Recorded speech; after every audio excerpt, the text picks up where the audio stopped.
Hey everybody, welcome to our channel. इस video ਵਿੱਚ we will be discussing about IELTS ਦਾ ਜੋ ਇੱਕ format ਹੈ ਪ੍ਰੋਪਰ ਉਹਨੂੰ ਆਪਾਂ ਇਸ ਵਿੱਚ we will be elaborating it. But before we do, ਇਸ ਚੀਜ਼ ਨੂੰ ਥੋੜਾ ਧਿਆਨ ਵਿੱਚ ਰੱਖੋ ਵੀ why it is important to look at the format of the paper. Basically, the point is ਜਦੋਂ ਵੀ ਕਦੀ ਅਸੀਂ ਫਾਰਮੈਟ ਨੂੰ ਸਮਝਦੇ ਹਾਂ ਇੱਕ ਹੁੰਦੀ ਤਿਆਰੀ where you are just doing it aimlessly. But when you understand it, the paper ਕਿ ਪੇਪਰ ਆਉਣਾ ਕਿੱਦਾਂ ਦਾ ਹੈ ਤੁਹਾਨੂੰ ਇੱਕ ਪ੍ਰੋਪਰ ਪੈਟਰਨ ਪਤਾ ਲੱਗ ਜਾਂਦਾ you get your aim. So ਇਸ ਚੀਜ਼ ਨੂੰ just ਸਮਝਦੇ ਹਾਂ. All right. So why it is important? First of all, just because ਇੱਕ ਤਰ੍ਹਾਂ ਦੀ ਤੁਹਾਨੂੰ advantage ਮਿਲ ਜਾਂਦੀ ਹੈ. You will get an advantage. Second, ਤੁਸੀਂ familiar ਹੋ ਜਾਓਗੇ. ਠੀਕ ਹੈ. ਸੋ ਇਸ ਚੀਜ਼ ਨੂੰ ਇਸ ਢੰਗ ਨਾਲ ਸਮਝੋ that there are basically two kind of IELTS test. ਇੱਕ ਹੁੰਦਾ IELTS academic and another one is IELTS your training. Both of the tests are graded in the same way, but in a thoda difference hai do modules which is your reading and even your writing. All right. Agar test di gal kariye, same day test jehda hunda ਉਹਦੇ ਵਿੱਚ ਤਿੰਨ part ਹੁੰਦੇ ਨੇ ਇੱਕੋ ਦਿਨ ਦੇ ਵਿੱਚ ਉਹ ਤੁਹਾਡੇ ਤਿੰਨ ਟੈਸਟ ਕਰਵਾ ਲੈਂਦੇ ਆ ਠੀਕ ਹੈ ਜਿਹੜੇ ਹੁੰਦੇ ਨੇ ਲਿਸਨਿੰਗ ਸਭ ਤੋਂ ਪਹਿਲਾਂ ਜਾਂਦੀ ਲਿਸਨਿੰਗ ਹੁੰਦੀ ਹੈ ਦੈਨ ਰੀਡਿੰਗ ਹੁੰਦੀ ਹੈ ਐਂਡ ਦੈਨ ਐਂਡ ਵਿੱਚ ਉਹ ਰਾਈਟਿੰਗ ਕਰਵਾਉਂਦੇ ਆ ਕੋਈ ਬ੍ਰੇਕ ਨਹੀਂ ਦਿੱਤੀ ਜਾਂਦੀ ਇਹਨਾਂ ਟੈਸਟ ਦੇ ਵਿੱਚ ਠੀਕ ਹੈ ਐਂਡ ਸੋ ਦੈਟ ਮੀਨਸ ਕਿ ਤੁਹਾਨੂੰ ਪ੍ਰੋਪਰ ਆਪਣੇ ਆਪ ਨੂੰ ਖਾ ਪੀ ਕੇ ਉੱਥੇ ਪਹੁੰਚਣਾ ਪੈਣਾ ਜਸਟ ਬਿਕੋਜ਼ ਤੁਸੀਂ ਐਗਜ਼ੌਸਟ ਆਊਟ ਨਾ ਹੋ ਜਾਓ ਜਿਹੜਾ ਤੁਹਾਡਾ ਸਪੀਕਿੰਗ ਦਾ ਟੈਸਟ ਹੈ that is conducted on either on the same day ਜਾਂ ਕੁਛ ਦਿਨ ਪਹਿਲਾਂ ਕੁਛ ਦਿਨ ਬਾਅਦ ਵਿੱਚ ਪਰ ਇਨ ਇੰਡੀਆ ਇੱਥੋਂ ਪੰਜਾਬ ਦੇ ਕੇਸ ਵਿੱਚ ਆਇਲਸ ਦਾ ਜਿਹੜਾ ਸਪੀਕਿੰਗ ਦਾ ਪੇਪਰ ਹੁੰਦਾ ਆ ਉਹ ਉਸ ਦਿਨ ਨਹੀਂ ਹੁੰਦਾ ਉਸ ਤੋਂ ਕੁਛ ਦਿਨ ਪਹਿਲਾਂ ਜਾਂ ਬਾਅਦ ਵਿੱਚ ਹੋ ਜਾਂਦਾ ਉਹ ਐਜ਼ ਪਰ ਦਾ ਲੋਕਲ ਅਰੇਂਜਮੈਂਟ ਜਿੱਦਾਂ ਦਾ ਹੁੰਦਾ ਉਸ ਹਿਸਾਬ ਨਾਲ ਉਹ ਕਰਦੇ ਆ ਠੀਕ ਹੈ ਪੇਪਰ ਵਿੱਚ ਸਭ ਤੋਂ ਪਹਿਲਾਂ let's talk about the listening ਨੂੰ ਸਮਝਦੇ ਆ ਲਿਸਨਿੰਗ ਦਾ ਟੈਸਟ ਹੈ ਜਿਹੜਾ ਉਹ ਇਸ ਤਰ੍ਹਾਂ ਡਿਜ਼ਾਈਨ ਕੀਤਾ ਗਿਆ where they can look at your listening skills ਜਿਹਦੇ ਵਿੱਚ ਤੁਹਾਨੂੰ ਉਹਨਾਂ ਨੇ ਤੁਹਾਡਾ ਓਬਜ਼ਰਵ ਕਰਨਾ that how well you understand the main idea ਠੀਕ ਹੈ and even the specific factual information ਠੀਕ ਹੈ ਤੁਸੀਂ ਕਿਸੇ ਦੇ ਓਪੀਨੀਅਨ ਨੂੰ ਰੈਕਗਨਾਈਜ਼ ਕਰ ਸਕਦੇ ਹੋ ਐਟੀਟਿਊਡ ਕੀ ਸੀਗਾ ਉਸ ਸਪੀਕਰ ਦਾ ਜਾਂ ਪਰਪਸ ਕੀ ਸਪੀਕਰ ਦਾ ਕੀ ਤੁਸੀਂ ਆਈਡੈਂਟੀਫਾਈ ਕਰ ਸਕਦੇ ਹੋ ਐਂਡ ਈਵਨ ਤੁਹਾਨੂੰ ਪਤਾ ਚੱਲ ਰਿਹਾ ਹੈ ਕਿ ਇੱਕ ਆਰਗੂਮੈਂਟ ਜਿਹੜਾ ਉਹ ਬੰਦਾ ਕਰ ਰਿਹਾ ਉਹ ਡਿਵੈਲਪ ਹੋ ਰਹੀ ਹੈ so following that thing that is the main thing which they observe from this thing. All right. ਇਹਦੇ ਫਾਰਮੈਟ ਦੀ ਗੱਲ ਕਰੀਏ ਸੋ ਲਿਸਨਿੰਗ ਦਾ ਜਿਹੜਾ ਫਾਰਮੈਟ ਹੈ ਉਹਦੇ ਵਿੱਚ ਬੇਸਿਕਲੀ ਉਹ 4 ਰਿਕਾਰਡਿੰਗਸ ਤੁਹਾਨੂੰ ਸੁਣਾਉਂਦੇ ਆ 2 there is 3 and 4 ਜਿਹੜੀ ਫਰਸਟ ਰਿਕਾਰਡਿੰਗ ਹੁੰਦੀ ਹੈ that is about the social context ਉਹ ਇੱਕ ਆਮ ਜੋ ਸਾਡੀ ਬੋਲਚਾਲ ਦੀ ਭਾਸ਼ਾ ਵਿੱਚ ਕਹਿ ਲਓ ਜੋ ਇੱਕ ਬੋਲਚਾਲ ਕਰਦੇ ਆ it is about that ਉਹਦੇ ਵਿੱਚ ਕਨਵਰਸੇਸ਼ਨ ਹੁੰਦੀ ਹੈ that is always between the two people everyday life ਨਾਲ ਰਿਲੇਟਡ ਸਾਡੀ ਹੁੰਦੀ ਹੈ ਸੈਕੰਡ ਜਿਹੜੀ ਸਾਡੀ ਰਿਕਾਰਡਿੰਗ ਹੈ that is more like a monologue ਹੁਣ monologue ਕੀ ਹੁੰਦਾ monologue basically ਇੱਕ speech ਹੁੰਦੀ ਹੈ which is about the local it can be about local facilities as well so ਕਿਸੇ ਵੀ ਬਾਰੇ ਮਤਲਬ ਕਹਿਣ ਦਾ ਕੀ ਹੈ ਕਿ ਸਿਰਫ ਇੱਕ ਬੰਦਾ ਹੀ ਬੋਲ ਰਿਹਾ ਹੁੰਦਾ monologue ਦੇ ਵਿੱਚ ਅੱਛਾ ਇਸ ਤੋਂ ਬਾਅਦ ਅੱਗੇ ਜਸਟ observe ਕਰੋ that ਜਿਹੜੀ ਥਰਡ ਰਿਕਾਰਡਿੰਗ ਹੁੰਦੀ ਹੈ ਉਹ ਹੁੰਦੀ ਹੈ conversation between people which can be up to 4 but basically ਉਹ 3 ਜਾਂ 2 ਬੰਦਿਆਂ ਦੇ ਵਿੱਚ ਹੀ ਹੁੰਦੀ ਹੈ ਐਂਡ ਇਹਦੇ ਵਿੱਚ ਕਾਹਦੇ ਬਾਰੇ ਗੱਲ ਕਰਦੀ ਹੈ they just talk about the education ਜਾਂ ਕੋਈ ਵੀ ਜਿਵੇਂ ਟ੍ਰੇਨਿੰਗ ਕੰਟੈਕਸਟ ਕੁਝ ਵੀ ਹੁੰਦਾ so basically it will be about the teachers are discussing something with their students so ਉਸ ਬਾਰੇ ਉਹ they just have kind of thing and ਉਹ ਫਿਰ ਉਹ ਤੁਹਾਨੂੰ ਰਿਕਾਰਡਿੰਗ ਵਿੱਚ ਸੁਣਾਉਂਦੇ ਆ ਐਂਡ ਵਿੱਚ ਫਿਰ ਜੋ ਲਾਸਟ ਰਿਕਾਰਡਿੰਗ ਹੁੰਦੀ ਹੈ it is always a monologue ਲਓ ਜੀ ਇਹ ਅਕੈਡਮਿਕ ਸਬਜੈਕਟ ਤੇ ਹੁੰਦਾ ਸੋ ਹੁਣ ਤੁਸੀਂ ਪੁੱਛੋਗੇ ਕਿ ਸਰ ਦੋਵੇਂ ਮੋਨੋਲੌਗ 'ਚ ਫਰਕ ਕੀ ਹੈ ਸੋ ਰਿਕਾਰਡਿੰਗ 2 ਦਾ ਮੋਨੋਲੌਗ ਹੈ ਉਹ ਹੁੰਦਾ ਲੋਕਲ ਫੈਸਿਲਿਟੀਜ਼ ਬਾਰੇ it can be about local life ਠੀਕ ਹੈ ਬਟ ਜਿਹੜਾ ਮੋਨੋਲੌਗ ਰੀਡਿੰਗ 4 ਵਿੱਚ ਆਉਂਦਾ ਹੈ ਰਿਕਾਰਡਿੰਗ 4 ਵਿੱਚ ਆਉਂਦਾ ਹੈ that is always related to the academic subjects ਜਾਂ ਕਿਸੇ ਯੂਨੀਵਰਸਿਟੀ ਦਾ ਜਿਵੇਂ ਕੋਈ ਲੈਕਚਰ ਹੁੰਦਾ ਸੋ it is more like of that so this is about the format ਇਹ ਫਾਰਮੈਟ ਹੈ ਤੁਹਾਡੀ ਲਿਸਨਿੰਗ ਦਾ ਠੀਕ ਹੈ ਐਂਡ ਇਸ ਤੋਂ ਬਾਅਦ ਲੈਟਸ ਸੀ ਕਿ ਇਹਦੀ ਟਾਈਮਿੰਗ ਕਿੱਦਾਂ ਦੀ ਹੁੰਦੀ ਹੈ ਨਾਓ just observe this thing is ਚੀਜ਼ ਨੂੰ ਧਿਆਨ ਨਾਲ ਦੇਖਦੇ ਹਾਂ that ਜਿਹੜੀ ਟਾਈਮਿੰਗ ਹੈ listening the it approximately takes up to 30 minutes 30 minute reading ਚੱਲਦੀ ਹੈ ਐਕਸਟਰਾ 10 ਮਿੰਟ ਦਿੱਤੇ ਜਾਂਦੇ ਆ where you can actually transfer your answers booklet ਤੋਂ ਆਨਸਰਸ ਤੁਸੀਂ ਟ੍ਰਾਂਸਫਰ ਕਰ ਸਕਦੇ ਹੋ on your answer sheets mind you guys ਇਹ ਆਨਸਰਸ ਹਮੇਸ਼ਾ ਕੈਪੀਟਲ ਲੈਟਰਸ ਵਿੱਚ ਲਿਖਣੇ ਆ ਆਈਦਰ ਉਹਨਾਂ ਨੇ ਤੁਹਾਡੇ ਨੰਬਰ ਕੱਟ ਲੈਣੇ ਆ ਠੀਕ ਹੈ ਟੋਟਲ ਨੰਬਰ ਆਫ ਕੁਐਸਚਨਸ ਹੁੰਦੇ ਨੇ 40 ਆਲ ਰਾਈਟ ਅੱਛਾ ਇਹਦੇ ਵਿੱਚ ਕਿਸ ਤਰ੍ਹਾਂ ਦੇ ਕੁਐਸਚਨਸ ਆਉਂਦੇ ਆ ਜਸਟ ਆਬਜ਼ਰਵ ਕਰੋ ਟਾਸਕ ਟਾਈਪ ਦੇ ਵਿੱਚ MCQs, matching the statements, plan हुंदा आ, कोई मैप हुंदा आ, कोई डायग्राम लेबलिंग हुंदी आ, format, note, flow chart, summary completion, इदां दे क्वेश्चन हुंदे आ, सेंटेंस कंप्लीशन हुंदे आ. Most of these questions are, similar to the reading questions as well, but thoda jiha karan da ek style fark hunda, which we will be doing in the, coming videos. ਇਹਦੇ ਜਿਹੜੇ marks ਹੁੰਦੇ ਉਹ ਇਸ ਢੰਗ ਦੇ ਨਾਲ ਹੁੰਦੇ ਆ that each correct answer will give you 1 mark. Answers ਜਿਹੜੇ ਹੈਗੇ ਆ ਉਹ ਜਿਹੜੇ ਸਕੋਰ ਤੁਹਾਡਾ ਹੁੰਦਾ ਬੇਸਿਕਲੀ ਉਹ 40 ਵਿੱਚੋਂ ਲੱਗਦੇ ਆ and then they are converted in your band score. ਕੋਈ ਵੀ ਨੈਗੇਟਿਵ ਮਾਰਕਿੰਗ ਨਹੀਂ ਹੁੰਦੀ ਮਾਈਂਡ ਯੂ. ਆਇਲਸ ਦੇ ਵਿੱਚ ਨਾ ਰੀਡਿੰਗ ਦੇ ਵਿੱਚ ਤੇ ਨਾ ਲਿਸਨਿੰਗ ਦੇ ਵਿੱਚ there is never something like ਕਿ ਕੋਈ ਨੈਗੇਟਿਵ ਮਾਰਕਿੰਗ ਹੋ ਜਾਏਗੀ, ਆਨਸਰ ਨਾ ਲਿਖਿਆ ਤੇ ਇਦਾਂ ਹੋ ਜਾਊਗਾ, ਸੋ ਇਦਾਂ ਦਾ ਕੁਝ ਨਹੀਂ ਹੈ. There is nothing like negative marking. All right, ਇਸ ਤੋਂ ਬਾਅਦ ਆਬਜ਼ਰਵ ਕਰੋ. Let's even talk about the reading ਬਾਰੇ ਗੱਲ ਕਰਕੇ ਦੇਖ ਲੈਂਦੇ ਆ. ਹਾਂਜੀ, ਸੋ ਰੀਡਿੰਗ ਬੇਸਿਕਲੀ ਕੀ ਆ? ਰੀਡਿੰਗ ਵਿੱਚ ਉਹਨਾਂ ਨੇ ਕੀ ਐਸੈਸ ਕਰਨਾ? They will assess you that how quickly you read something, ਕਿੰਨੇ ਐਫੀਸ਼ੀਐਂਟਲੀ ਰੀਡ ਕਰਦੇ ਹੋ ਐਂਡ ਤੁਸੀਂ ਮੈਨੇਜ ਕਿੱਦਾਂ ਕਰਦੇ ਹੋ. ਕਹਿਣ ਦਾ ਮੋਟਿਵ ਕੀ ਹੈ ਕਿ ਕੋਈ ਵੀ ਬੱਚਾ ਅਗਰ ਉਹੀ ਰੀਡਿੰਗ ਪੈਸੇਜ ਉਹਨੂੰ ਮੈਂ ਕਹਿਦਾ ਕਿ ਤੂੰ ਇਦਾਂ ਕਰ, ਇੱਕ ਪੈਸੇਜ 1 ਘੰਟੇ ਵਿੱਚ ਕਰਨ ਲੱਗ ਪਾ ਐਂਡ ਉਹ 2-3 ਜਦੋਂ ਪੈਸੇਜ ਕਰੇਗਾ ਚੌਥੇ ਪੈਸੇ ਵਿੱਚ he will get 13 out of 13 as well. ਬੱਚੇ ਕਰਦੇ ਆ, but end of the day it is more about how you are managing your time, ਕਿ 1 ਘੰਟੇ ਦੇ ਵਿੱਚ ਤੁਸੀਂ 3 ਪੈਸੇਜ ਕਰਨੇ ਕਿੱਦਾਂ ਹੈ. For people and even for the students, ਚਾਹੇ ਅਕੈਡਮਿਕ ਹੈ ਚਾਹੇ ਜਨਰਲ ਦੇ ਆ, reading is considered to be the very crucial part of the IELTS paper just because ਉਹਨਾਂ ਨੂੰ ਮੁਸ਼ਕਿਲ ਲੱਗਦੀ ਹੈ. Now ਇਹ ਬੰਦੇ ਤੋਂ ਬੰਦਾ ਵੇਰੀ ਵੀ ਕਰ ਸਕਦਾ, but most of the people they consider ਕਿ reading is very difficult. ਠੀਕ ਹੈ. Now what they are asking ਕਿ ਤੁਸੀਂ 3 ਪੈਸੇਜ ਪੜ੍ਹਨੇ ਆ, different passage, and ਉਹਨਾਂ ਦੇ ਜੋ questions ਨੇ ਉਹਨਾਂ ਨੂੰ respond ਕਰਨਾ ਹੈ in your reading test. ਠੀਕ ਹੈ ਜੀ. Now just observe ਕਰੋ ਇਹਦੇ ਵਿੱਚ ਕਿਸ ਢੰਗ ਦੇ ਨਾਲ ਚੱਲਦਾ ਹੈ. ਉਹਨਾਂ ਨੇ ਕੀ ਚੀਜ਼ ਅਸੈਸ ਕਰਨੀ ਹੈ? They will be assessing your general sense of the passage, ਕਿ ਤੁਹਾਨੂੰ ਜਰਨਲ ਇੱਕ ਟੈਂਪਰਾਮੈਂਟ ਇੱਕ ਸਮਝ ਲੱਗ ਗਿਆ ਪੈਸੇਜ ਵਿੱਚ ਕਿ ਪੈਸੇਜ ਕਿਸ ਬਾਰੇ ਆ, ਜਾਂ ਤੁਹਾਨੂੰ ਮੇਨ ਜਿਹੜਾ ਇੱਕ ਆਈਡੀਆ ਹੈ ਪੈਸੇਜ ਦਾ ਕਿ ਤੁਹਾਨੂੰ ਉਸ ਸਮੇਂ ਲੱਗਾ ਹੈ ਕਿ ਤੁਹਾਨੂੰ ਨਹੀਂ ਕਲੀਅਰ ਹੋ ਰਿਹਾ ਉਹ, ਜਾਂ ਤੁਹਾਨੂੰ ਡਿਟੇਲਸ ਪਤਾ ਲੱਗ ਰਹੀਆਂ ਕਿ ਲੈਟਸ ਸੇ ਦਿਸ ਪੈਰਾਗ੍ਰਾਫ ਦੇ ਵਿੱਚ ਅਗਰ ਇੱਕ ਜਿਵੇਂ ਲੈਟਸ ਸੇ ਇੱਕ ਪੈਰਾਗ੍ਰਾਫ ਹੈ, ਉਹ ਪੈਰਾਗ੍ਰਾਫ ਵਿੱਚ 5 ਲਾਈਨਾਂ ਨੇ ਤੇ ਜਿਹੜੀ ਪਹਿਲੀ ਲਾਈਨ ਹੈ that is the main idea and ਬਾਕੀ ਉਹਦੀ ਡਿਟੇਲ ਹੈ. ਕਿ ਤੁਹਾਨੂੰ ਇਹ ਡਿਫਰੈਂਸ਼ੀਏਟ ਕਰਨਾ ਆ ਰਿਹਾ, ਜਾਂ ਤੁਹਾਨੂੰ ਇਹ ਪਤਾ ਲੱਗ ਰਿਹਾ ਕਿ ਉਹਦੇ ਜਿਹੜੇ ਇੰਪਲਾਈਡ ਮੀਨਿੰਗ ਹੈ ਉਸ ਪੈਰਾਗ੍ਰਾਫ ਦਾ ਜਾਂ ਇੱਕ ਵਰਡਿੰਗ ਦਾ ਉਹਦਾ ਕੀ ਮਤਲਬ ਹੈ, ਐਂਡ ਐਂਡ ਵਿੱਚ ਰਾਈਟਰ ਦਾ ਓਪੀਨੀਅਨ ਕੀ ਹੈ, ਕਿ ਤੁਹਾਨੂੰ ਇਹ ਕਲੀਅਰ ਹੋ ਰਿਹਾ ਜਾਂ ਜੋ ਆਰਗੂਮੈਂਟ ਡਿਵੈਲਪ ਹੋ ਰਿਹਾ. So this is, these are the parameters on whom they will be considering your band score and all. ਇਸ ਤੋਂ ਬਾਅਦ observe ਕਰੋ. I'll be going, chronologically. ਪਹਿਲਾਂ ਮੈਂ academic reading ਬਾਰੇ ਗੱਲ ਕਰੂੰਗਾ and after that I will be going towards the journal reading. ਜਿਹੜੇ journal ਵਾਲੇ students ਨੇ they can skip this part, but ਸੁਣ ਲਓ, ਚੰਗੀ ਗੱਲ ਹੀ ਹੈ. Now just observe, this is your academic reading. All right. ਇਹਦਾ ਫਾਰਮੈਟ ਇਸ ਢੰਗ ਨਾਲ ਹੁੰਦਾ ਕਿ 3 ਲੌਂਗ ਪੈਸੇजेस ਹੁੰਦੇ ਨੇ, ਟੈਕਸਟ ਹੁੰਦੇ ਨੇ, ਠੀਕ ਹੈ, which are basically descriptive and factual.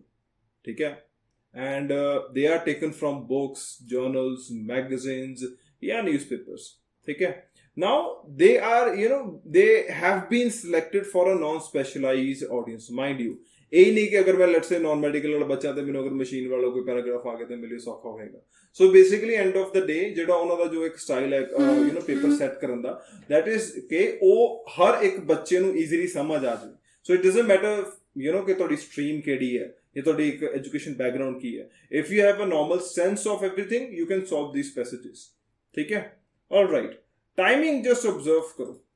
60 minutes are given to solve these passages, and even for transferring time, please consider this ਕਿ 60 ਮਿੰਟ ਦੇ ਵਿੱਚ ਤੁਸੀਂ 3 ਪੈਸੇਜ ਸੋਲਵ ਵੀ ਕਰਨੇ ਆ ਐਂਡ ਉਹਨਾਂ ਦੇ ਆਨਸਰਸ ਜਿਹੜੇ ਆ ਤੁਸੀਂ ਟ੍ਰਾਂਸਫਰ ਵੀ ਕਰਨੇ ਆ. Now this is very different from listening.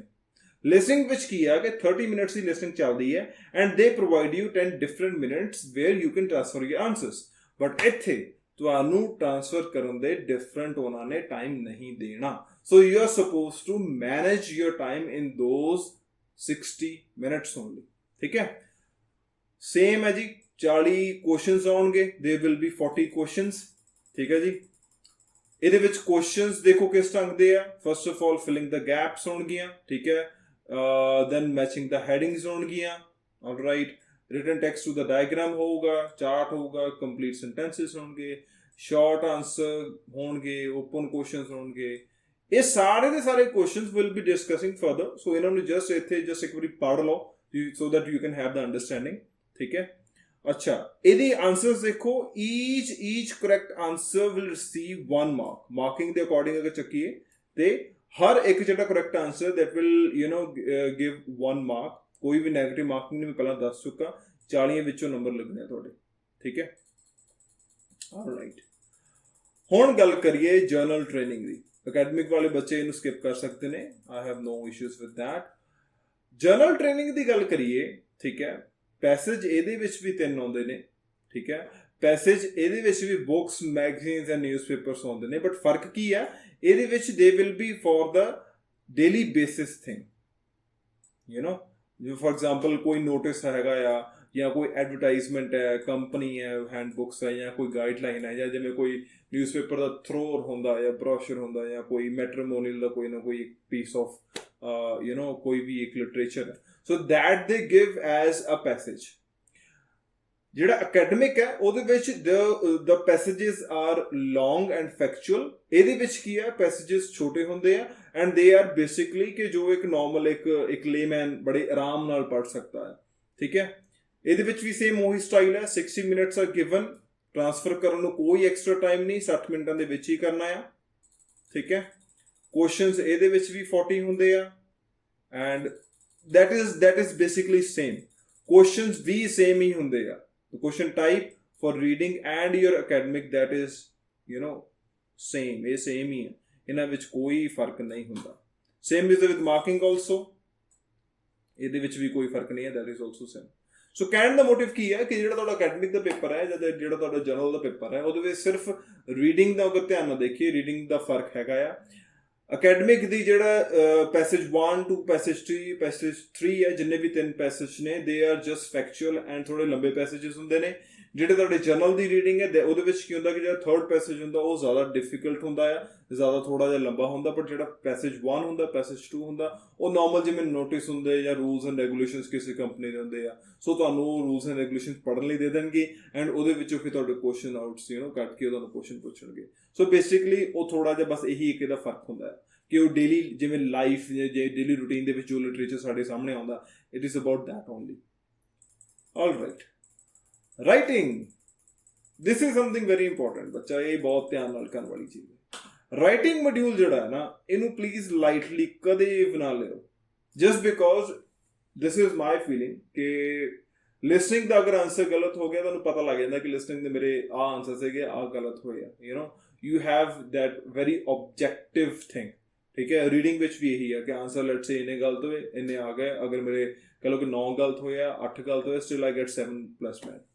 Writing ਦੇ ਵਿੱਚ ਕੀ ਹੈ ਕਿ if you are not able to understand the question, ਤੁਹਾਡਾ ਪੂਰਾ ਦਾ ਪੂਰਾ ਰਾਈਟਿੰਗ ਦਾ ਜਿਹੜਾ ਮੋਡਿਊਲ ਹੈ ਉਹ ਵਿਗੜ ਸਕਦਾ ਐਂਡ ਤੁਹਾਨੂੰ ਪਤਾ ਵੀ ਨਹੀਂ ਲੱਗਣਾ ਕਿ ਤੁਸੀਂ ਕੀ ਲਿਖਿਆ ਹੈ ਜਾਂ ਕਿਸ ਪਰਸਪੈਕਟਿਵ ਤੋਂ ਐਗਜ਼ਾਮੀਨਰ ਨੇ ਪੁੱਛਿਆ ਸੀਗਾ ਜਾਂ ਕਿਸ ਪਰਸਪੈਕਟਿਵ ਤੋਂ ਤੁਸੀਂ ਲਿਖਿਆ। So this is something which is very important. ਇਹਨੂੰ ਥੋੜਾ ਜਿਹਾ ਧਿਆਨ ਨਾਲ ਸਮਝਿਓ, ਇਹ ਬਹੁਤ ਬਹੁਤ important. This is everything for students, ਜਿਹੜਾ ਕਿ ਜਸਟ ਬਿਕੋਜ਼ ਕਿ ਕਈ ਵਾਰੀ ਹੁੰਦਾ ਕਿ ਰਾਈਟਿੰਗ 'ਚ ਬੈਂਡ ਨਹੀਂ ਆਉਂਦੇ, ਜਸਟ ਬਿਕੋਜ਼ ਕਿ ਉਹਨਾਂ ਨੂੰ ਪਤਾ ਹੀ ਹੁੰਦਾ ਲਿਖਣਾ ਕਿਸ ਪਰਸਪੈਕਟਿਵ ਤੋਂ ਹੁੰਦਾ, ਠੀਕ ਹੈ। ਸੋ ਬੇਸਿਕਲੀ ਰਾਈਟਿੰਗ ਦਾ ਜਿਹੜਾ ਟਾਸਕ ਹੈ ਜਾਂ ਜੋ ਵੀ ਟੈਸਟ ਹੈ, that has been designed to assess wide range of writing skills, ਜਿਹਦੇ ਵਿੱਚ ਕੀ ਹੈ ਕਿ ਤੁਸੀਂ appropriately respond ਕੀਤਾ ਕੁਐਸਚਨ ਨੂੰ, ਜਿਹੜੀ ਕਿ ਮੈਂ ਤੁਹਾਨੂੰ ਗੱਲ ਹੁਣੀ ਜਸਟ ਕਹੀ ਹੈ ਕਿ ਤੁਹਾਡੇ ਆਈਡੀਆਜ਼ ਆਰਗੇਨਾਈਜ਼ਡ ਸੀਗੇ, ਜਾਂ ਜਿਹੜਾ ਕਿ ਹੈਗਾ ਹੀ ਹੈ ਕਿ ਰੇਂਜ ਆਫ ਵੋਕੈਬਲਰੀ ਕੀ ਹੈ ਐਂਡ ਗ੍ਰਾਮਰ ਕੀ ਹੈ। ਮੋਸਟ ਆਫ ਦ ਸਟੂਡੈਂਟਸ ਦੇ just focus on the vocabulary and grammar, but ਇਹਦੇ ਵਿੱਚ ਜਸਟ ਆਬਜ਼ਰਵ ਕਰੋ ਉਹਨਾਂ ਨੇ ਸਿਰਫ ਇੱਕ ਪੁਆਇੰਟ ਇਹਦਾ ਦਿੱਤਾ, 2 ਪੁਆਇੰਟ ਇਸ ਚੀਜ਼ ਦੇ ਨੇ ਦੈਟ ਇੱਕ ਰਿਸਪੌਂਡ ਕਿਸ ਢੰਗ ਨਾਲ ਕੀਤਾ, ਕਿ ਐਪਰੋਪ੍ਰੀਏਟ ਸੀਗਾ ਕਿ ਨਹੀਂ ਕੁਐਸਚਨ ਦੇ ਅਕੋਰਡਿੰਗ, ਜਾਂ ਉਹਨਾਂ ਨੇ ਜਿਹੜਾ ਆਰਗੇਨਾਈਜ਼ ਕੀਤਾ ਆਈਡੀਆਜ਼ ਨੂੰ ਕਿ ਉਹ ਪ੍ਰੋਪਰਲੀ ਆਰਗੇਨਾਈਜ਼ ਕੀਤਾ ਕਿ ਨਹੀਂ ਕੀਤਾ। So that makes it a little difficult. ਇਹਦੇ ਫਾਰਮੈਟ ਦੀ ਗੱਲ ਕਰੀਏ, ਪਹਿਲਾਂ ਅਕੈਡਮਿਕ ਦੀ ਗੱਲ ਕਰਾਂਗੇ ਫਿਰ ਉਸ ਤੋਂ ਬਾਅਦ ਜਨਰਲ ਦੀ ਕਰਾਂਗੇ। ਅਕੈਡਮਿਕ ਰਾਈਟਿੰਗ ਦੀ ਜਿਹੜੀ ਇੱਕ ਫਾਰਮੈਟ ਦੀ ਗੱਲ ਕਰੀਏ, ਉਹਦੇ ਵਿੱਚ ਇਹ ਹੈ ਕਿ ਜਿਹੜਾ ਇੱਕ ਟਾਸਕ 1 ਹੁੰਦਾ ਹੈ, ਇੱਕ ਟਾਸਕ 2 ਹੁੰਦਾ ਹੈ। ਟਾਸਕ 1 ਹੁੰਦਾ ਹੈ ਜਿਹਦੇ ਵਿੱਚ ਡਿਟੇਲਸ ਜਾਂ ਕੋਈ ਇੱਕ ਡਾਟਾ ਹੁੰਦਾ in form of a graph, table or diagram. ਤੁਹਾਨੂੰ ਕਿਹਾ ਜਾਊਗਾ ਕਿ ਤੁਸੀਂ ਡਿਸਕ੍ਰਾਈਬ ਕਰੋ, ਸਮਰਾਈਜ਼ ਕਰੋ, ਐਕਸਪਲੇਨ ਕਰੋ ਇਨਫੋਰਮੇਸ਼ਨ ਨੂੰ ਆਪਣੇ ਸ਼ਬਦਾਂ ਦੇ ਵਿੱਚ, ਠੀਕ ਹੈ, where you will be doing it, explain ਕਰੋਗੇ ਡਾਟਾ ਨੂੰ, describe ਕਰੋਗੇ ਸਟੇजेस ਨੂੰ, ਪ੍ਰੋਸੈਸ ਨੂੰ, ਕਿਵੇਂ ਕੋਈ ਚੀਜ਼ ਚੱਲਦੀ ਹੈ। ਬੇਸਿਕਲੀ ਕੀ ਹੈ ਕਿ ਇਹਦੇ ਵਿੱਚ they will give you a table ਜਾਂ ਕੁਝ ਵੀ ਇਦਾਂ ਦਾ ਕੋਈ diagram kind of thing, you are just supposed to express the given details data। ਇਹਦੇ ਵਿੱਚ ਤੁਹਾਡਾ ਆਪਣਾ ਕੋਈ ਵੀ ਓਪੀਨੀਅਨ ਜਾਂ ਕੋਈ ਤੁਹਾਡਾ ਆਪਣਾ ਵਿਚਾਰ, ਬਲੀਫ ਕੁਝ ਨਹੀਂ ਇਦਾਂ ਦਾ ਹੁੰਦਾ, ਠੀਕ ਹੈ। So this makes it a little easy. Task 2 ਹੁੰਦਾ ਹੈ ਜਿਹਦੇ ਵਿੱਚ ਤੁਸੀਂ ਇੱਕ ਐਸੇ ਲਿਖਣਾ ਹੁੰਦਾ, ਠੀਕ ਹੈ, ਰਿਸਪੌਂਡਿੰਗ ਕਰਨਾ ਜਾਂ ਰਿਸਪੌਂਡ ਕਰਨਾ ਇੱਕ ਪੁਆਇੰਟ ਆਫ ਵਿਊ ਨੂੰ, ਆਰਗੂਮੈਂਟ ਨੂੰ, ਪ੍ਰੋਬਲਮ ਨੂੰ, ਠੀਕ ਹੈ। ਬੇਸਿਕਲੀ ਕੀ ਹੈ ਕਿ ਤੁਹਾਨੂੰ ਜੋ ਇੱਕ ਇਸ਼ੂਜ਼ ਚੱਲ ਰਹੇ ਨੇ ਵਰਲਡ ਵਾਈਡ, ਤੁਹਾਨੂੰ ਉਹਦੇ ਬਾਰੇ ਕਿੰਨਾ ਕੁ ਪਤਾ ਹੈ, ਕਿੰਨੀ ਕੁ ਤੁਹਾਡੀ ਅਵੇਅਰਨੈਸ ਹੈ, ਤੁਹਾਡਾ ਉਸ ਬਾਰੇ ਕੀ ਪਰਸਪੈਕਟਿਵ ਹੈ, they will be analysing from this paper. Alright, ਇਹਦੀ ਟਾਈਮਿੰਗ ਦੀ ਗੱਲ ਕਰੀਏ ਤੇ ਕੁਛ ਇਸ ਢੰਗ ਦੇ ਨਾਲ ਹੈ that ਰਾਈਟਿੰਗ ਦਾ ਜਿਹੜਾ ਪੇਪਰ ਹੈ it is for 60 minutes, 20 minutes are for the task 1 and 40 minutes are for the task 2, ਠੀਕ ਹੈ। my suggestion is ਜਾਂਦੇ ਪਹਿਲਾਂ task 2 ਕਰਿਆ ਕਰੋ, ਪਹਿਲਾਂ ਐਸੇ ਲਿਖਿਆ ਕਰੋ, just because ਐਸੇ ਦਾ ਪ੍ਰੋਪਰ ਕਨਕਲੂਜਨ ਲਿਖੋਗੇ ਤਾਂ ਹੀ ਉਹ ਕੰਪਲੀਟ ਹੁੰਦਾ ਹੈ, ਠੀਕ ਹੈ। ਬਟ ਅਗਰ ਲੈਟਸ ਸੇ ਤੁਸੀਂ ਰਾਈਟਿੰਗ ਟਾਸਕ ਪਹਿਲਾਂ ਲਿਖ ਦਿੱਤਾ ਐਂਡ ਐਸੇ ਬਾਅਦ ਵਿੱਚ ਲਿਖਿਆ ਤੇ ਤੁਹਾਡਾ ਅਗਰ ਕਨਕਲੂਜਨ ਰਹਿ ਗਿਆ ਤਾਂ ਦੈਟ ਮੀਨਸ ਤੁਹਾਡਾ ਪੇਪਰ ਇਨਕੰਪਲੀਟ ਹੈ। ਬਟ ਅਗਰ ਰਾਈਟਿੰਗ ਟਾਸਕ 1 ਐਂਡ ਵਿੱਚ ਕੀਤਾ, ਬਿਕੋਜ਼ ਉਹਨਾਂ ਨੇ ਕਿਹਾ describe the main features, and ਅਗਰ ਕੋਈ ਫੀਚਰ ਤੁਹਾਡਾ ਰਹਿ ਵੀ ਗਿਆ, still they can not question you just because ਤੁਹਾਨੂੰ ਸ਼ਾਇਦ ਉਹ ਮੇਨ ਫੀਚਰ ਲੱਗਾ ਹੀ ਨਹੀਂ, ਠੀਕ ਹੈ। You can just dodge that thing. So this is my humble request, ਜਦੋਂ ਵੀ ਰਾਈਟਿੰਗ ਦਾ ਪੇਪਰ ਕਰਨਾ ਆ, ਠੀਕ ਹੈ, ਪਹਿਲਾਂ ਰਾਈਟਿੰਗ ਟਾਸਕ 2 ਕਰਿਓ, ਫਿਰ ਉਸ ਤੋਂ ਬਾਅਦ ਰਾਈਟਿੰਗ ਟਾਸਕ 1 ਕਰਿਓ, ਠੀਕ ਹੈ। ਬਾਕੀ ਤੁਹਾਡੀ ਮਰਜ਼ੀ, ਦਿਸ is my thing that I do. ਅੱਛਾ, 2 ਕੁਐਸਚਨਸ ਹੁੰਦੇ ਨੇ ਰਾਈਟਿੰਗ ਟਾਸਕ 1 ਐਂਡ 2, ਆਲਰਾਈਟ। ਇਹਦੇ ਵਿੱਚ ਜਸਟ ਆਬਜ਼ਰਵ ਕਰੋ ਕਿ ਰਾਈਟਿੰਗ ਟਾਸਕ 1 ਲਈ 150 words are important, writing task 2 ਲਈ 250 ਵਰਡਸ ਜਿਹੜੇ ਹੈਗੇ ਉਹ ਹੈਗੇ ਆ, ਕਾਊਂਟ ਕਰ ਲਓ। Please consider this thing very importantly, just because ਇਹਦੇ ਵਿੱਚ ਇੱਕ ਧਿਆਨ ਰੱਖਿਓ ਕਿ ਜਿੰਨੇ ਵੀ ਤੁਹਾਡੇ 1 ਲੈਟਰ ਵਰਡਸ ਨੇ ਜਾਂ 2 ਲੈਟਰ ਵਰਡਸ ਨੇ, for example a and an, those are not considered as words, mind you। Reading ਵਿੱਚ ਉਹ ਹੁੰਦਾ ਆ, ਰੀਡਿੰਗ ਵਿੱਚ a and the are considered as words, but writing ਦੇ ਵਿੱਚ a and an ਜਾਂ on ਜਾਂ it, at, ਜਿੰਨੇ ਵੀ 2 ਲੈਟਰ ਵਰਡਸ ਨੇ ਜਾਂ 1 ਲੈਟਰ ਵਰਡ ਹੈ, that is never considered as a word। and if you write 149 words, ਮਤਲਬ 150 ਪੂਰਾ ਨਹੀਂ ਕੀਤਾ ਜਾਂ 250 ਪੂਰਾ ਨਹੀਂ ਕੀਤਾ, ਤੁਸੀਂ ਇੱਕ ਵਰਡ ਵੀ ਘੱਟ ਲਿਖਿਆ ਕਿਸੇ ਵੀ ਤਰ੍ਹਾਂ, ਤਾਂ ਤੁਹਾਡਾ ਬੈਂਡ ਸਕੋਰ ਕੱਟੇਗਾ। ਦੇ ਵਿਲ ਤੁਹਾਡਾ ਉਹ ਬੈਂਡ ਸਕੋਰ ਉਹ ਘਟਾ ਦੇਣਗੇ ਜਸਟ ਬਿਕੋਜ਼ ਕਿ ਤੁਸੀਂ ਪੂਰੀ ਰਾਈਟਿੰਗ ਦੇ ਹੋ you have not written the words. So ਇਸ ਚੀਜ਼ ਨੂੰ ਥੋੜਾ ਜਿਹਾ ਸੀਰੀਅਸਲੀ ਲਿਓ ਕਿ ਆਪਣੇ ਜੋ ਵਰਡ ਕਾਊਂਟ ਹੈ ਉਹਨੂੰ ਪੂਰਾ ਰੱਖਿਓ, ਐਂਡ ਤੁਹਾਡਾ ਵਰਡ ਕਾਊਂਟ ਕਿੰਨਾ ਬਣਦਾ ਹੈ ਉਹਨੂੰ ਇੱਕ ਵਾਰੀ ਜਸਟ ਪਹਿਲਾਂ ਜਦੋਂ ਪ੍ਰੈਕਟਿਸ ਕਰਦੇ ਹੋ ਜਸਟ ਉਦੋਂ ਲਿਖ ਕੇ ਦੇਖ ਲਿਆ ਕਰੋ, ਗਿਣ ਲਿਆ ਕਰੋ, ਜਸਟ ਬਿਕੋਜ਼ ਕਿ 255 ਜਾਂ 260 ਪੁਆਇੰਟਸ ਅਗਰ ਐਸੇ ਵਿੱਚ ਬਣਦੇ ਤੁਹਾਡੇ ਵਰਡਸ, ਇਟਸ ਇਨਫ। ਸੋ ਇੱਕ ਵਾਰੀ ਇਹਨੂੰ ਇੱਕ ਵਾਰੀ ਆਬਜ਼ਰਵ ਕਰ ਲਿਆ ਕਰੋ when you just do your practice for the IELTS। ਅੱਛਾ, ਮਾਰਕਿੰਗ ਇਹਦੀ ਇਸ ਹਿਸਾਬ ਨਾਲ ਹੁੰਦੀ ਹੈ ਕਿ ਜਿਹੜਾ ਟਾਸਕ 2 ਹੈ that is worth twice as task 1। ਇਸ ਚੀਜ਼ ਨੂੰ ਥੋੜਾ ਧਿਆਨ ਰੱਖਿਓ। ਤੁਹਾਡੇ ਰਾਈਟਿੰਗ ਟਾਸਕ 2 ਦੀ ਵੇਟੇਜ ਜ਼ਿਆਦਾ ਹੈ ਰਾਈਟਿੰਗ ਟਾਸਕ 1 ਨਾਲੋਂ, ਤਾਂ ਹੀ ਕਹਿੰਦੇ ਆ ਕਿ ਰਾਈਟਿੰਗ ਟਾਸਕ 2 ਪਹਿਲਾਂ ਕਰਨਾ ਚਾਹੀਦਾ ਹੈ, ਠੀਕ ਹੈ। Now let's talk about writing task, writing ਜਿਹੜੀ ਟ੍ਰੇਨਿੰਗ ਜਿਹੜੀ ਹੈਗੀ ਜਰਨਲ ਵਾਲਿਆਂ ਦੀ। ਜਰਨਲ ਟ੍ਰੇਨਿੰਗ ਜਿਹੜੀ ਹੈਗੀ ਹੈ ਰਾਈਟਿੰਗ ਦਾ, ਉਹਦੇ ਪੇਪਰ ਨੂੰ ਕੰਸੀਡਰ ਕਰਦੇ ਹਾਂ। ਅਕੈਡਮਿਕ ਵਾਲੇ ਪਲੀਜ਼ ਇਹਨੂੰ ਤੁਸੀਂ ਅਗਰ you want to just skip it you can do it, but ਦੂਜੇ ਸੁਣ ਲੈਣ ਇਹਨੂੰ ਥੋੜਾ ਧਿਆਨ ਦੇ ਨਾਲ, ਜਸਟ ਬਿਕੋਜ਼ ਜਿਹੜਾ ਰਾਈਟਿੰਗ ਟਾਸਕ 1 ਹੁੰਦਾ ਆ you will be presented a situation and ਤੁਹਾਨੂੰ ਕਿਹਾ ਜਾਊਗਾ ਇੱਕ ਲੈਟਰ ਲਿਖਣੀ ਹੈ। ਤੁਹਾਨੂੰ ਇੱਕ ਲੈਟਰ ਲਿਖਣ ਬਾਰੇ ਕਹਿ ਸਕਦੇ which can be for personal, semi formal and formal. ਤੁਹਾਨੂੰ ਕੋਈ ਸਿਚੁਏਸ਼ਨ ਸਮਝਾਉਣਗੇ, ਜਿਵੇਂ ਫॉर एग्जांपल ਤੁਹਾਡਾ ਬੈਗ ਇੱਥੇ ਰਹਿ ਗਿਆ ਜਾਂ ਤੁਸੀਂ ਮੀਟਿੰਗ ਵਿੱਚ ਨਹੀਂ ਆ ਸਕਦੇ, ਤੁਸੀਂ ਨਵਾਂ ਕਰ ਲਿਆ, ਤੁਸੀਂ ਆਪਣੇ ਫਰੈਂਡ ਨੂੰ ਇਨਵਾਈਟ ਕਰਨਾ ਚਾਹੁੰਦੇ ਹੋ, so kind of like that. So basically ਕੀ ਹੈ ਕਿ ਤੁਸੀਂ ਇੱਕ ਲੈਟਰ ਲਿਖਣੀ ਕਿੱਦਾਂ, they will be just asking you that, and ਉਸ ਬੇਸ ਤੇ ਤੁਹਾਡਾ ਪੇਪਰ ਜਿਹੜਾ ਅਸੈਸ ਕੀਤਾ ਜਾਏਗਾ। Second, essay is same, essay same ਹੈ ਅਕੈਡਮਿਕ ਵਾਲਿਆਂ ਦਾ ਵੀ, ਜਿਵੇਂ ਅਕੈਡਮਿਕ ਵਿੱਚ ਹੁੰਦਾ ਆ, ਠੀਕ ਹੈ, ਸੇਮ ਉਸੇ ਤਰ੍ਹਾਂ ਐਸੇ ਹੈ। ਸੋ ਕਹਿਣ ਦਾ ਮੋਟਿਵ ਕੀ ਹੈ, ਜੋ ਫਰਕ ਹੈਗਾ ਸਿਰਫ ਰਾਈਟਿੰਗ ਦਾ, ਉਹ ਸਿਰਫ ਟਾਸਕ 1 ਦਾ ਹੈ। ਜਿਹੜੇ ਅਕੈਡਮਿਕ ਦਾ ਟਾਸਕ 1 ਹੈ ਉਹ ਆਉਂਦਾ ਪਾਈ ਚਾਰਟ, ਡਾਇਗਰਾਮ ਜਾਂ ਉਹ ਜਿਹਦੇ ਵਿੱਚ ਡਿਟੇਲਸ ਤੁਸੀਂ ਇਲੈਬੋਰੇਟ ਕਰਨੀਆਂ ਹੁੰਦੀਆਂ। ਜਰਨਲ ਦੇ ਵਿੱਚ ਕੀ ਹੁੰਦਾ ਹੈ, you are just supposed to write an letter, a letter, not an letter, a letter, just because ਇੱਕ ਲੈਟਰ ਲਿਖਣੀ ਹੈ ਵਿਚ ਵੀ you be presenting towards the paper, and ਉਸ ਹਿਸਾਬ ਨਾਲ ਤੁਹਾਡਾ ਪੇਪਰ ਜਿਹੜਾ ਆ ਦੇ ਵਿਲ ਬੀ ਅਸੈਸਿੰਗ ਇਟ।